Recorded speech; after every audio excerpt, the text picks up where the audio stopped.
Приветствую! Сегодня я снова хочу поговорить с вами об изготовлении бутафории, но в этот раз конкретно про внимание к деталям, ну и в принципе все, что с этим связано. И как это часто у нас бывает, делать мы это будем не голословно, а на конкретном примере. В этот раз это будет изготовление ППГ, то бишь плазменного пистолета из сериала «Вавилон 5».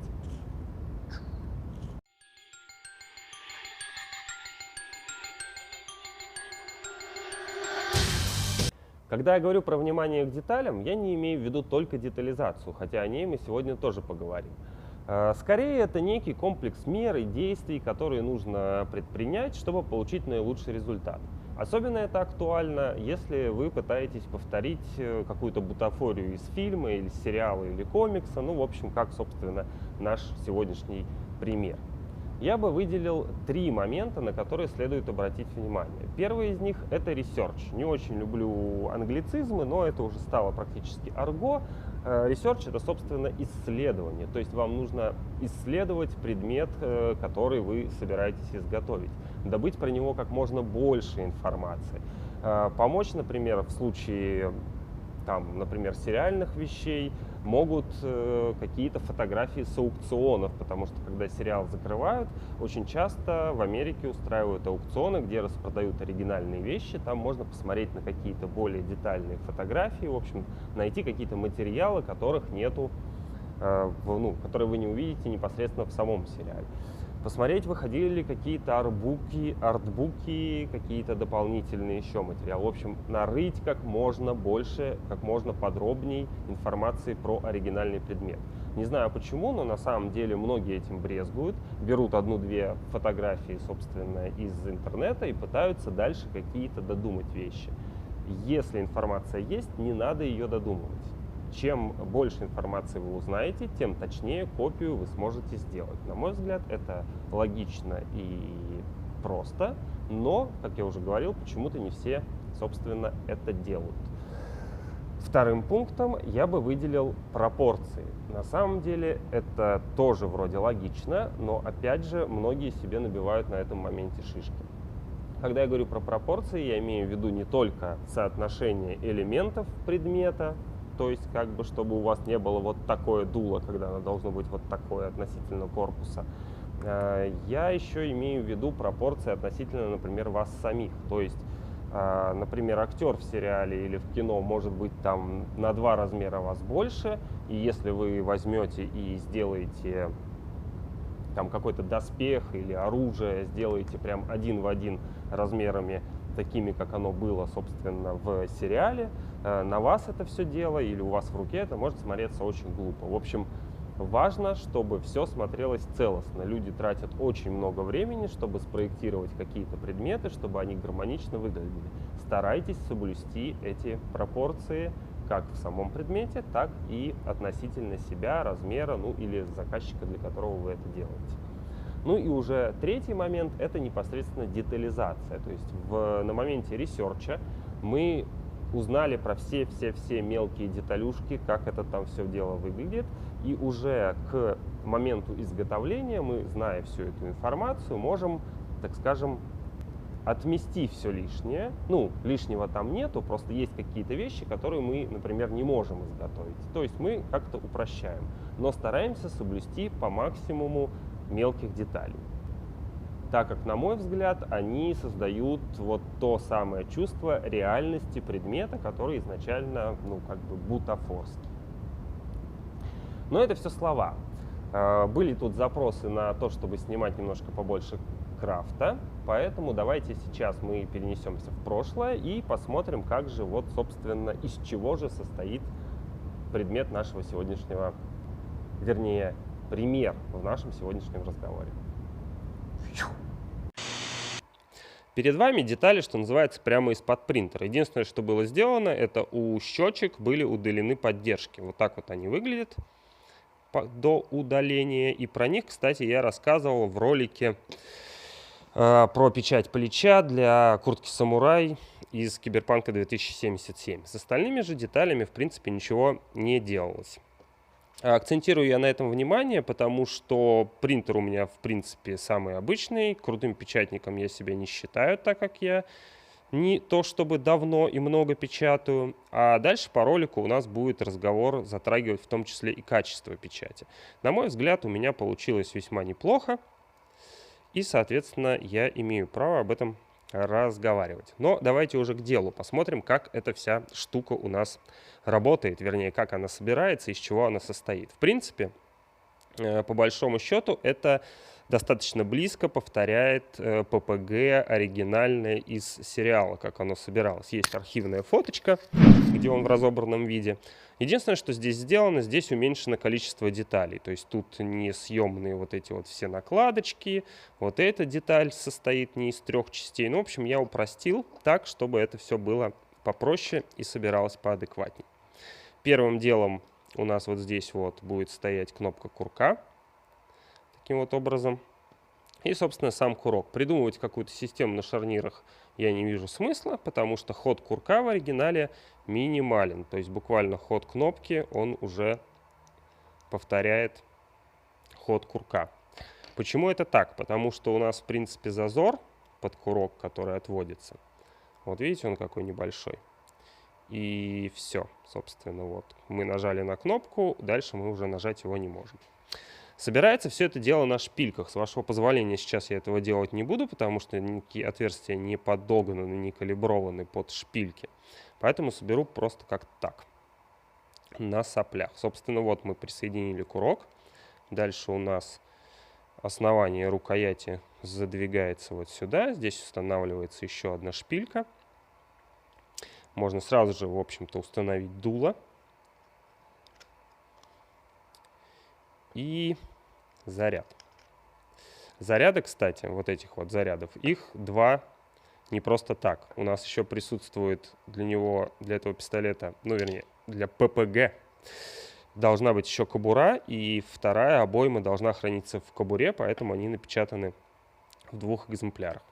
Ну, а дальше, понятное дело, у нас идут щечки, собственно. Вот щечка раз, и с обратной стороны щечка 2. Все это фиксируется на винт. И получается вот такой вот у нас блястер. Что касается начинки. Кнопочку я вам уже показал. Каналы тут для проводов есть. Сюда устанавливается батарейный отсек. Только он устанавливается вот таким вот образом. Ну и, соответственно, сюда в дуло устанавливается светодиод. Совсем без функционала я не люблю оставлять. Поэтому хотя бы светячку туда надо было добавить. Собственно, вот такая вот у нас штука получается. Откручиваем, если что, задний винт, снимаем крышку, легко меняем батарейку. Все достаточно удобно. Забыл вам еще вот сюда прикручивается рычаг предохранителя. Вот таким вот образом. Лазер я совсем забыл, еще прицел. Еще у нас вот сюда вставляется, главное, чтобы все не развалилось, сюда вот еще вставляется прицел. Предохранитель я временно уберу. Вот такая вот у нас, собственно, штучка. Но вернемся к вот этой загадочной пазу, загадочному. Что же это такое? Дело в том, что сам пластик, он очень легкий. И держать такую как бы игрушечную вещь не чувствуешь веса совсем. Поэтому я, когда делаю какую-то бутафорию, я стараюсь хотя бы немного ее утяжелять. Это придает как-то, уверенности, и что ты что-то хотя бы держишь в руке. Потому что, тут общего веса грамм 200, наверное, наберется, но это все равно недостаточно. Но давайте вернемся к пазу. Это место для утяжелителя, разумеется. Для утяжеления можно использовать вот какие-нибудь такие штыри, но они есть не у всех. Поэтому я бы предложил использовать болты. Это, конечно, получается дороже. То есть это болт, и на него накручены гайки. По себестоимости это, конечно, получается дороже и, в принципе, перевод продукта. Но за неимением лучшего болт с гайками купить можно где угодно. Вторым плюсом является его шестигранная форма, потому что в отличие от круглой, если правильно спроектировать, собственно, модельку, вот как у меня здесь сделаны пазы. И благодаря этому мы можем взять этот болт и, собственно, застегнуть его туда. И вот он у нас там держится без всяческой поддержки, клея и так далее. То есть, когда мы снимем крышку, например, для обслуживания, у нас эти груза не выпадут. Мелочь, а приятно. Вторым интересным моментом, чтобы у нас вес не был только в ручке, потому что его откровенно недостаточно, можно я сниму все, а то без шпилек оно, разумеется, не держится. Вторым интересным моментом является еще один груз. Его расположение у нас в стволе. Он должен быть чуть меньше по весу, но это как бы не так критично. Интересно у нас не то. Если вы обратите внимание, здесь у нас, что нам позволяет сделать гайки. Гайки нам без всяких выпиливаний и прочего позволяют здесь сделать паз. Для чего же он нужен? Если вы обратите внимание, здесь есть отверстие, в которое вворачивается винт. И вот у нас есть здесь шестигранное, опять же, отверстие в стволе.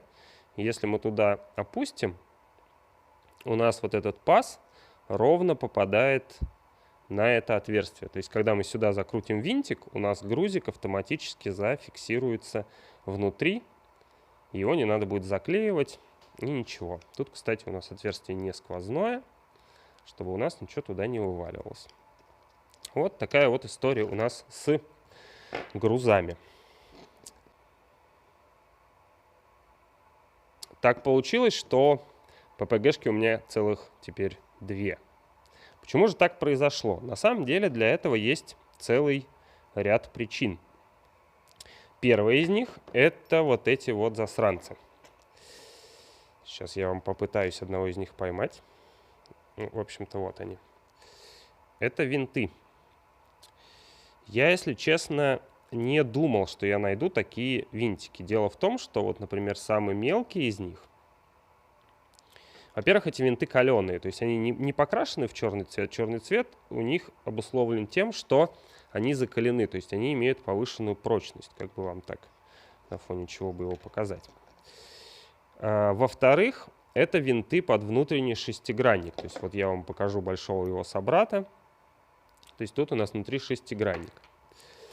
Например, вот этот малыш у нас, на нем резьба 1,4 мм. То есть, чтобы вы понимали, вот вам в сравнении со спичечной головкой, какого он размера. Я не скажу, что он супер маленький, но они достаточно редкие, тем более в черном цвете, ну, соответственно, закаленные они в цвете. И я, если честно, не думал, что у меня получится их найти, поэтому изначальная модель была сделана просто с напечатанными кругляшками вместо винтов. Но я все-таки их добыл. И мне пришлось, соответственно, перерисовывать полностью вот это вот, перепечатывать, перерисовывать эту деталь, дабы здесь были посадочные сразу же под винты сделаны.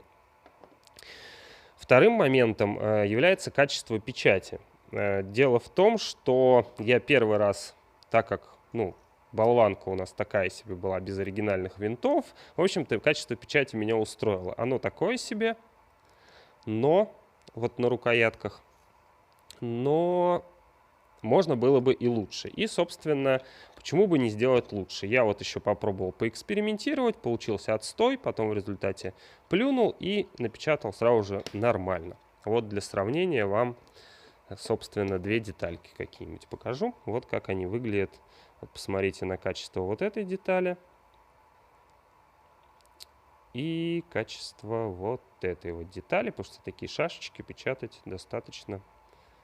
Есть подковыка небольшая. В общем, второй момент — это было качество. То есть, если по самому корпусу и всему остальному меня, в общем-то, устраивало, но его пришлось переделать, то рукоятки я, опять же, переделал. А для понимания третьей причины нам придется переместиться назад в будущее и уже поговорить на сегодняшнюю тему. Ну а теперь, когда мы вернулись в настоящее, мы знаем, что у нас целых 2 ППГ. Они из одного материала, изготовлены одинаковым способом, покраска и состаривание у них тоже идентичны. А вот результат у нас получился несколько разный. Все дело в том, что одному из них я уделил специально для видео меньше внимания, чтобы мы как-то могли это все дело сравнить. Но давайте обо всем по порядку. В основе лежит бесплатная моделька, скачанная из интернета. Кстати, если вам интересна эта тема, я, наверное, мог бы поделиться с вами опытом об использовании как бесплатных, так и платных моделек. Если вам это интересно, обязательно в комментах мне напишите. Я сниму вам отдельное видео, думаю, интересно получится. Но возвращаясь к ППГшкам. Модель я взял из интернета, потому что она неплохо проходила по пункту 2, а именно пропорции. То есть общий какой-то внешний вид был весьма неплохо сделан. Я, конечно же, все равно сделал свой чертеж, опираясь на фотографии оригинала, сравнил их, внес небольшие корректировки, но тем не менее общий внешний вид был весьма неплох. Что я не могу сказать по пункту номер 1, а именно ресерчу. Если мы внимательно посмотрим, то у нас левая и правая половина пистолета отличается друг от друга по отделке. Автор же по какой-то причине нарисовал только одну часть, а вторую сделал полностью зеркальной. То есть ни о какой копийности мы уже говорить не можем. То есть если мы хотели сделать реплику близкую к оригиналу, автор почему-то поленился, не узнал, как выглядит другая сторона, или просто не захотел этого делать, и на оригинал это уже перестало быть похожим. Это на самом деле сильно видно также и на рукояти, потому как здесь вот она одинаковая, а здесь у нас отличается. Она взята с оригинального пистолета Smith & Wesson, она только под правшу, поэтому здесь есть выемка под большой палец, с этой же стороны ее быть не должно. Я, если честно, хотел тоже схалявить, потому что не считаю себя 3D-моделером, и мне вот такие вот сложные формы даются очень тяжело. Но, тем не менее, появилась возможность довести все до ума, я перерисовал и этот момент тоже. А до ума я стал все доводить уже по пункту номер 3, а именно внимание к деталям. Все можно было оставить в таком виде, каком есть. Тут вы видите, вот эта часть, собственно, исправлена, она уже не симметрична. Ну вот только вот разве что выемку я здесь не поправил. Но меня не очень устраивало качество, которое получалось. Вот эти вот все черные штучки, это не винтики, это напечатанные кружочки. Ну просто потому что такую мелкую детализацию, к сожалению, на моем принтере не сделать. Но я добыл все-таки, как и показывал в видео до этого, маленькие винты и перерисовал полностью модельку. И теперь вот уже здесь вот у нас это все черненькие детальки. Это небольшие, аккуратненькие, натуральные винты. То же самое на самом деле касается винта в рукояти. Вот здесь вы, как видите, она вот такая вот, это белый винт, а здесь уже черненький. На самом деле это одинаковые винты, сейчас вы видите картинку, просто я не смог найти вот подходящий, как ни странно. И поэтому пришлось взять вот винтик с прямоугольной головой, обточить ее в полукруг и заворонить, потому что покраска бы быстро стерлась. Это я все к тому, что, на мой взгляд, такие мелочи и составляют разницу между как бы хорошей копийной моделькой, ну и какой-то поделкой, так скажем, среднего пошиба. Также я специально меньше внимания уделил выведению поверхности. Здесь он просто покрашен, отшкурен совсем по-лайтовому. Здесь же уже поверхность приведена, собственно, в порядок. Об этом мы поговорим во втором видео, собственно. Там же я, наверное, вам добавлю на всякий случай видео, как это все выглядело до веверинга, потому что он скрадывает на самом деле детали. Ну, вернее, он помогает скрывать недостатки поверхности. Иногда, если его нормально сделать. Но это все касалось визуальной части. Я думаю, что любому человеку, если перед ним вот так вот два этих образца положить, он сразу скажет: рукояти тут хуже напечатаны, тут не подготовлена поверхность, в одном случае винтики настоящие, в другом случае это кружочки, крашеные просто в черный цвет. Это все, в общем-то, видно невооруженным взглядом. Я же хотел бы еще поговорить про вещи менее очевидные. В части, где я рассказывал про то, как это все дело устроено внутри, вы видели, что здесь вот в рукояти располагаются еще грузики. И я бы хотел отметить, что это очень немаловажный момент. Дело в том, что когда берешь вот этот вот образец, в который грузик я специально не вставил, он ощущается как пластмасска, чем он и является, собственно. Когда же у вас бутафория подгружена, когда она хотя бы какой-то вес имеет, у вас мы все-таки видим все не только глазами, но еще и ощущаем. У вас предмет становится по ощущениям более, так скажем, реалистичным. Был у меня, например, такой опыт. Была съемка, и девушке выдали пистолет, который вот был вот такой вот легенький. И она взяла его встала в какую-то странную, собственно, позу. И, в общем, выглядело это все жутко неестественно. Ведь на самом деле оружие, ну, в частности, пистолеты, например, они нифига не легкие. И вы не можете просто так вот встать, как вот двумя пальчиками его держать. А в противоположной же ситуации, если он имеет даже не полноценный вес, а вот хотя бы, я не знаю, сколько он весит, грамм 300, наверное, сейчас весит, уже, естественно, за счет реакции как бы организма все выглядит более органично, что ли, не знаю, как по-другому это еще сказать. Но что-то я увлекся про вес, эта штука, конечно, важная, но здесь, например, есть еще один интересный момент. Как вы видели, опять же, в той части про внутрянку, у нас внутри расположен светодиодик, который зажигается, и хитрость здесь небольшая в кнопке. Вернее, кнопка-то тут одинаковая, что в этом образце, что в этом. Но в финишном кнопка установлена не жестко на раму, а через небольшую мягкую прокладочку, благодаря чему совсем немного увеличивается ее ход, и вы тактильно ощущаете момент срабатывания кнопки. Это очень сложно передать словами, это как бы надо брать в руки и пробовать, но суть в том, что здесь, в халявном, так скажем, образце, вы не чувствуете этого нажатия, поэтому если вы не видите, что лампочка загорается, вы я смотрю, и у меня мозг, рука вроде нажимает на кнопку, а мозг не верит, что лампочка загорелась, потому что нет какой-то обратной связи, в отличие от вот этого, когда вот я прям физически ощущаю момент срабатывания кнопки.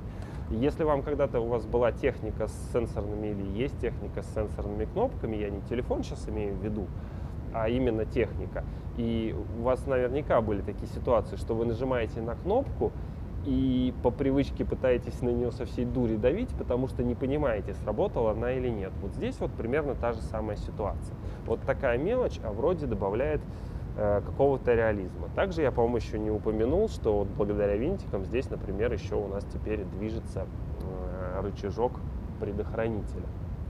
Про рукоятки я вам еще забыл рассказать.